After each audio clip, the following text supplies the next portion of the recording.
নমস্কার বন্ধুরা, শুভ সকাল। রোশনাইয়ের আজকের পর্বের রিভিউ নিয়ে আমি পৌঁছে গেছি তোমাদের সামনে। বাংলা সিরিয়াল সমাচারে তোমাদের স্বাগত জানিয়ে আজকের পর্বের রিভিউ আমি শুরু করছি।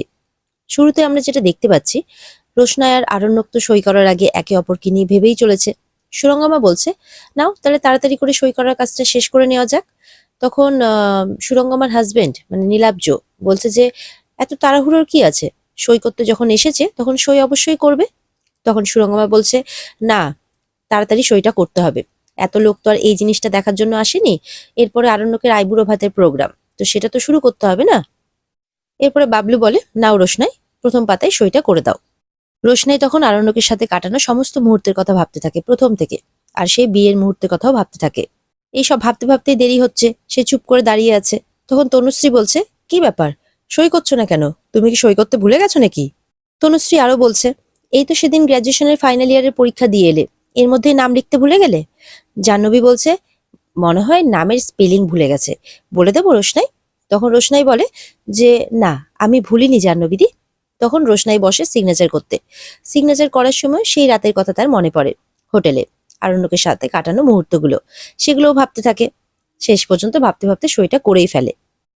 রোশনাই যখন সিগনেচার করা হয়ে যায়, তখন দেখা যাচ্ছে সবাই মিলে হাততালি দিচ্ছে। রোশনাই বলছে, তোমরা সবাই কি ভেবেছিলে আমি সিগনেচারটা করব না? তাই বুঝি সিগনেচার করার পর এত হাততালি দিচ্ছ? বিশ্বাস করো, আমার মনে কিন্তু কোনোদিনই কোনো কিছু ছিল না যে আমি সইটা করব না। তখন বাবলু বলছে, না থাকারই তো কথা, থাকারই তো কি হয়েছে, একটা সিনেমার গল্প শেষ হলো আর কি, সিনেমাতে তো কত কিছু হয়, তাই না? রোশনাই বলছে, আমার জীবনে সিনেমা বা গল্প কোনোটাই হয়নি, তাও কিন্তু আমি কোনো কিছু মনে রাখিনি। এরপরে আরণ্যকে সই করার পালা, দেখা যাক আরণ্যক কি করে। বাবলু এবার আরণ্যককে বলে যে, বাদশা, নাও সই করো। আরণ্যক চুপ করে বসে আছে। রোশনাই বলছে, কি হলো স্যারজি, সইটা করে দিন, যত তাড়াতাড়ি সইটা হয় ততই ভালো। সুরঙ্গমা বলছে, কি ব্যাপার আরণ্যক, সইটা করো। জাহ্নবীও গরিমাও বলছে, একটা তো সই করবে, এত দেরি হচ্ছে কেন? আরণ্যক মনে মনে বলছে রোশনাইকে, তুমি কি করে বুঝবে রোশনাই, তুমি তো নিষ্ঠুর, তাই এক কথাতেই সইটা করে দিলে। আমার তো যেন বুকের একটা অংশ ভেঙে পড়ছে, তাই আমার এত দেরি হচ্ছে। এরপরে আরণ্যক রেগে গিয়ে উঠে বলে যে, ভালো করে পেপারটা পড়ে নিতে হবে তো। হ্যাঁ, বাবা সবটা অর্গানাইজ করেছে, তবুও আমি চাই না যে ভবিষ্যতে কোনো কমপ্লিকেশনস হোক আর কোনো খুঁত থেকে যাক, তাই পেপারটা ভালো করে পড়ে নিতে হবে। তখন গরিমা বলছে, তুমি চিন্তা করো না আরণ্যক, ভবিষ্যতে কমপ্লিকেশনস এর কোনো জায়গাই নেই, কারণ পেপারটা আমি ভালো করেই পড়েছি, আঙ্কাল আমাকে পড়িয়েছে, তাই তুমি নিশ্চিন্তে সইটা করতে পারো।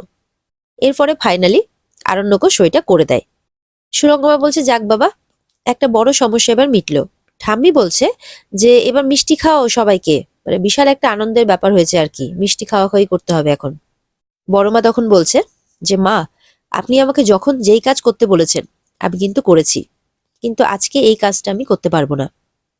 মানে হাজারো হোক, সম্পর্ক যেমনই থাক, একটা সম্পর্কের বিচ্ছেদ হলো, রেজিস্ট্রি পেপারে সই করা হলো ডিভোর্স পেপারে, তো সেই ক্ষেত্রে এটা আনন্দের মুহূর্ত কি করে হতে পারে? সবাই এতটাই নিষ্ঠুর যে এটাকে আনন্দের মুহূর্ত বানিয়ে মিষ্টি খাওয়াখাওয়ি করতে চাইছে। ঠাম্মি তো বড় মানুষ, উনিও এটাই চাইছেন, কিন্তু বড় মা তো পারবে না, কারণ বড় মা তো অন্যের মতো নিষ্ঠুর নয়, তার তো একটা সুন্দর মন আছে। তাই সে বলে দেয় যে আমার দ্বারা এই কাজ হবে না। বড় মা বলে যে, আপনি বরং মেজোকে বলুন। তখন তনুশ্রীকে বলে, মেজো, তুই বরং মিষ্টি খাওয়া। তখন জাহ্নবীকে মিষ্টি আনতে পাঠিয়ে দেয় তনুশ্রী। এরপরে রোশনাই বলছে, আমার তো কাজ মিটে গেছে, আমার তো আর এখানে কোনো কাজ নেই। বাবলু বলছে, হ্যাঁ যাও, তুমি তোমার কাজে যাও। সুরঙ্গমা বলছে, না, কি করে যাবে তুমি, তোমার কাজ তো মেটেনি, গরিমার বরের এখন আইবুড়ো ভাত, তো তোমাকে পার্টিসিপেট করতে হবে তো। হাজার হোক, তুমি তো তোমার দিদির বিয়েতে আনন্দ করার জন্য এখানে আছো, নাহলে তো কবে চলে যেতে। নীলাব্জ তখন বলে, রোশনাই মা, তুমি যেখানেই যাও আমাকে কিন্তু ঠিকানাটা অবশ্যই দিয়ে যাবে। তখন রোশনাই বলে, আমি তোমাকে কি করে ঠিকানা দিই বলো তো নীলাব্জ মেশো, আমি তো নিজেই জানি না যে আমি কোথায় যাচ্ছি, মানে ঠিকানাটা আমি জানি না আর কি, সেই জন্যই। তারপর সুরঙ্গমাকে রোশনাই বলছে, তুমি চিন্তা করো না, আমি খুব আনন্দের সঙ্গে প্রত্যেকটা প্রোগ্রামে পার্টিসিপেট করব, আমার খুব ভালো লাগবে, খুব আনন্দ হবে। তারপর যখন অনুষ্ঠান মিটে যাবে আমি এখান থেকে চলে যাব। এরপরে তো যে যার কাজে ব্যস্ত হয়ে যায়। এদিকে দেখা যাচ্ছে ছোট বাইরে কিন্তু সবাইকে ডেকোরেটরের ব্যাপারটা, মানে ডেকোরেটিং এর ব্যাপারটা ভালো করে বুঝিয়ে দিচ্ছে, কে কোন দায়িত্ব নেবে আর কি। তখন দেখে সামনে থেকে মাধবীলতা তার বাবা আসছে। দেখে তো ছোট মুখ ঘুরিয়ে নেয়, নিজের কাজ দেখাচ্ছে, এরকম ভাবে ভান করছে যে নিজের কাজে সে এতটাই ব্যস্ত সে লক্ষ্য করেনি। তখন মাধবীলতার বাবা বলছে, আরে এ তো অমিতাভদার ছোট ছেলে, দেখতে একই রকম আছে, শরীরটা একটু ভারী হয়ে গেছে, কি আমাদেরকে দেখতে পায়নি নাকি? মাধবীলতা তখন বলছে, দেখেও না দেখার ভান করছে। এরপরে তো মাধবীলতার বাবা ছোট ছোট বলে ডাকতে থাকে। ছোট যাচ্ছে কি দাঁড়িয়ে পড়ে বাধ্য হয়ে, কিছু করার নেই। বলে, কি ব্যাপার ছোট, তুমি কি আমাদেরকে দেখতে পাওনি? আর কোথায় যাচ্ছ তুমি? আমি এতদিন পর এলাম। তখন বলে, না আসলে ডেকোরেটরের কাছে যাচ্ছি, ওদেরকে আবার তাড়া না দিলে না কাজ করতে চায় না। তো কেমন আছেন বারিন কাকু? আমি চিনতে পেরেছি আপনাকে। ছোট বলে, যান না যান, আপনারা ভেতরে যান। তখন মাধবীলতার দিকে তাকিয়ে বলে, আইবুড়ো ভাত খেতে এসেছেন তো, যান। তখন মাধবীলতা বলে, আমরা এখানে না কেউ খেতে আসিনি, আমাদেরকে নেমন্তন্ন করা হয়েছে। আর জেঠু আমাদের নেমন্তন্ন করেছেন, বাবাকে নেমন্তন্ন করেছেন বিশেষ করে। তো সেই জন্যই, সেই সম্মানটা রক্ষা করতে আমরা দেখা করতে এসেছি মাত্র। এদিকে তো আইবুড়ো ভাতের বেশ সুন্দরভাবে জোগাড় করা হয়েছে, বড় মা বেশ অনেক রকমের রান্না করেছে। এদিকে রোশনাই সমস্ত কিছু হাতে হাতে নিয়ে আসছে। সুরঙ্গমা বলছে, রোশনাই তুমি তো এই বাড়ির গেস্ট, দেখো তোমার তো আমাদের বাড়ি থাকা উচিত, তুমি এখানে আছো ঠিক আছে, তোমাকে কিছু করতে হবে না, তুমি আসো এদিকে থেকে অনুষ্ঠান দেখো। তখন রোশনাই বলছে, না আসলে বড় মা এত কিছু রান্না করেছে, তো তো এত কিছু আনতে তো অসুবিধে হবে, তাই আমি একটু হাতে হাতে সাহায্য করছিলাম। তখন বড় মা বলে, কিচ্ছু হবে না রোশনাই, তুমি গিয়ে বসো, আমি ঠিক আনতে পারবো। এরপরে তো আবার মিনিকে খাওয়াতে হবে। এদিকে বাইরে ছোটকে মাধবীলতা বলছে, কেউ কারো বাড়িতে খেতে আসে, কথাবার্তা বলারও আপনার কোনো ধরন নেই তাই না? মাধবীলতা বলছে, আচ্ছা এই বাড়ির লোকের সাথে তো আপনার কোনো মিল নেই।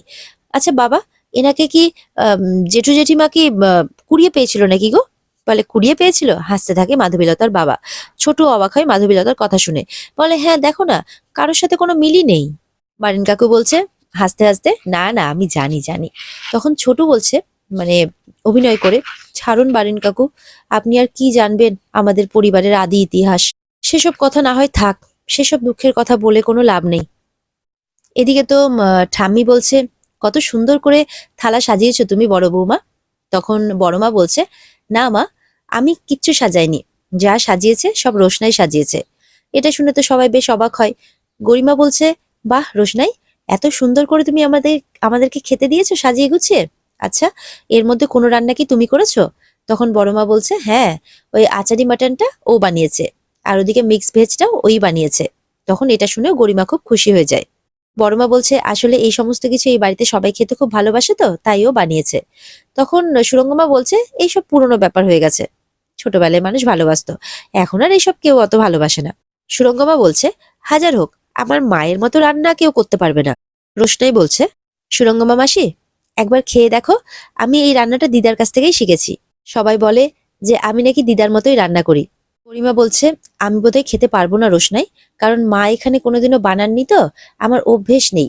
তখন নীলাব্জ বলছে, অভ্যেস নেই তো কি হয়েছে, খেয়ে দেখো, আমিও কোনোদিনও খাইনি, কিন্তু তোমার দিদা যখন বানাতেন তখন আমি পুরো হাত চেটে খেতাম, একটু টেস্ট করো, তোমারও ভালো লাগবে। আরণ্যক তো পরিষ্কার বলে দেয়, আমি আচারি মাটনটা খাবো না। শুনে তো বড় মা অবাক হয়ে যায়, রোশনাইও, বাকি সবাই, কি ব্যাপার? তখন মিনির বাবা বলছে, বাদশা তো আচারি মাটন খেতে খুবই ভালোবাসে, কি ব্যাপার বাদশা, খাবে না কেন? বলে, না আমার আসলে এখন একদম ইচ্ছে নেই, আসলে এতগুলো আইটেম আছে তো, আমার পরিবারের লোক যেটা বানিয়ে দিয়েছে আমি সেটাই খাবো। গরিমা বলছে, একটু কি টেস্ট করবে না, এটা কিন্তু রোশনাই বানিয়েছে। আরণ্যক বলে, সে যেই বানাক, আমার তাতে কিছু যায় আসে না, আমি খাবো না, আমার পরিবারের লোক যেটা বানিয়েছে আমি সেটাই খুশি মনে খেয়ে নেব। তখন বড় মাও বলে, ও এত কষ্ট করে বানালো, খাবে না? রোশনাই বলছে যে, আপনি তো একদিন আমার কাছে খেতে চেয়েছিলেন যে আমাকে একদিন আচারি মাটন বানিয়ে খাওয়াবে, সেই জন্যই বানালাম। তখন আরণ্যক বলে, হ্যাঁ হয়তো কোনো এক সময় বলেছিলাম, তখন হয়তো খাওয়ার ইচ্ছে ছিল, এখন নেই, এনি প্রবলেম? তখন রোশনাই বলে, না না, আপনার যখন ইচ্ছে করছে না ঠিক আছে। বাবলু রাজা এরা সব বলছে, ঠিক আছে না, ওর যখন খেতে ইচ্ছে করছে না ওকে জোর করার কি আছে, এখন তো রোজ রোজ ভোজ লেগেই থাকবে, তাছাড়া হালকা ফুলকাই খাক, কালকে তো আবার ওর বিয়ে, যদি শরীর খারাপ হয়। এরপরে তো বাড়ির বড়রা কিছু রিচুয়ালস এর কথা বলে খাওয়া শুরু করার আগে। আরণক বলছে, আমার খুব খিদে পেয়েছে, সকাল থেকে কিচ্ছু খাইনি, সামনে এত খাবার রাখা আছে, তোমরা এখন রিচুয়ালস এর কথা বলছো? তখন গরিমা বলে, আরণ্যক একটু কন্ট্রোল করো নিজেকে, এ কি বলে হাসছে। তখন বলে, না দেখো, আমি সেই সকাল থেকে না খেয়ে আছি, আমার খুব খিদে পেয়েছে। তখন বাবলু বলছে যে, আচ্ছা মা, তাড়াতাড়ি তোমরা রিচুয়ালস গুলো করে নাও না, তাহলে তোরা খেতে পারবে। বলে, ওই তো শুধু শাক বাজিয়ে আশীর্বাদ করতে হবে, তারপরেই খেতে পারবে ওরা, বড় মা বলে। এরপরে দুজনকে আশীর্বাদ করা হয়, রিচুয়ালসটা পালন করা হয়। আর এখানে আজকের পর্ব শেষ হয়ে যায়। তো বন্ধুরা, এই ছিল আজকের পর্বের রিভিউ। যদি তোমাদের ভালো লেগে থাকে তাহলে অবশ্যই পর্বকে লাইক, কমেন্ট আর চ্যানেলকে কিন্তু সাবস্ক্রাইব করতে ভুলবে না। দেখা হবে আগামীকালকে নতুন পর্বের রিভিউ নিয়ে। ততক্ষণ সবাই ভালো থাকবে। আর এই পর্বের বিস্তারিত দেখতে গেলে অবশ্যই তোমরা স্টার জলসার পর্দায় নজর রাখবে। তাহলে দেখা হচ্ছে আগামীকালকে। সবাই ভালো থাকবে, সুস্থ থাকবে। টাটা।